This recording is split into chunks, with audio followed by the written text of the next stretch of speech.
మహాశివరాత్రి మహోత్సవాల సందర్భంగా ప్రకాశం జిల్లా త్రిపురాంతకంలో స్వయంభుగా వెలిసిన పార్వతీ త్రిపురాంబ సమేత త్రిపురాంతకేశ్వర స్వామి మరియు శ్రీమద్ బాలత్రిపుర సుందరి దేవి స్వామి అమ్మవార్ల ఉభయ దేవాలయాలలో ప్రత్యేక ఏర్పాట్లు చేశారు. ఉభయ దేవాలయాలలోని స్వామి ఆలయాలను దర్శించేందుకు సుదూర ప్రాంతాల నుండి భక్తజనులు పెద్ద సంఖ్యలో వచ్చే అవకాశం ఉందని ముందస్తు అంచనాలతో స్వామి అమ్మవారి దర్శించే భక్తులకు ఎలాంటి ఇబ్బందులు కలగకుండా పెద్ద ఎత్తున క్యూ లైన్లను ఏర్పాటు చేశారు. అదేవిధంగా ఉభయ దేవాలయాలను విద్యుత్ కాంతులతో పెద్ద ఎత్తున ఏర్పాట్లు చేశారు. అదేవిధంగా స్వామి అమ్మవార్లకు ప్రత్యేక అలంకరణ చేసి భక్తులకు దర్శన భాగ్యం కల్పించినట్లు ఆలయ కార్యనిర్వహణ అధికారిని రమణ కుమారి, ఆలయ చైర్మన్ వెంకట సుబ్బారావులు తెలిపారు.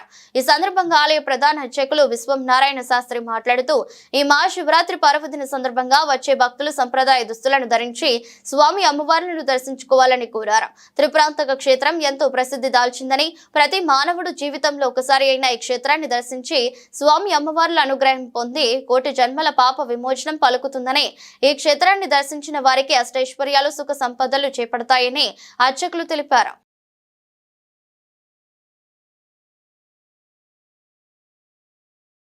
త్రిపురాంతక మహాక్షేత్రము తండ్రి కొడుకు కలగ క్షేత్రము. స్కందుడు తప్పు చేశాడు, లేక ఈశ్వరుడు కోరికలు జరుస్తుంటాడు ఈ క్షేత్రంలో. ఎందుకంటే శక్తి శివము రెండు కలిసిన క్షేత్రమే త్రిపురాంతక మహాక్షేత్రము. జీవితంలో ఒక్కసారైనా క్షేత్రం దర్శించండి, తరగని సిరి సంపదలు ఆయుష్ కోరుకోండి. అలాగనే ఈ క్షేత్రంలో కాలభైరవుడు ప్రాముఖ్యత. ప్రతి అష్టమి మహాశివరాత్రి రోజున స్వామివారికి మహాచక్రాలకి గారదండలు వేస్తుంటారు, పుష్పమండ బలి ఎక్కువ ఇస్తుంటారు క్షేత్రంలో.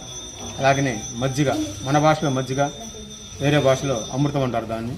కాబట్టి అలాంటి చల్ల అవి స్వామికి నివేదన ఇస్తుంటారు ఎక్కువ ఈ క్షేత్రంలో. కాబట్టి ప్రతి అష్టమి మహాశివరాత్రిలో స్వామివారికి రుద్రాభిషేకాలు, మంగళవారం ప్రదక్షిణాలు, కుజదోషానికి ప్రాముఖ్యత క్షేత్రము. ఆ కుజదోషం వాళ్ళు ఎక్కువ మంది కూడా మంగళవారం ప్రదక్షిణాలు కూడా మొదలు పెడతారు క్షేత్రంలో. కనుక ఈ దివ్యక్షేత్రాన్ని జీవితంలో ఒక్కసారైనా చూడండి, స్వామి అనుగ్రహం పొందండి. ఓం నమః శివాయ.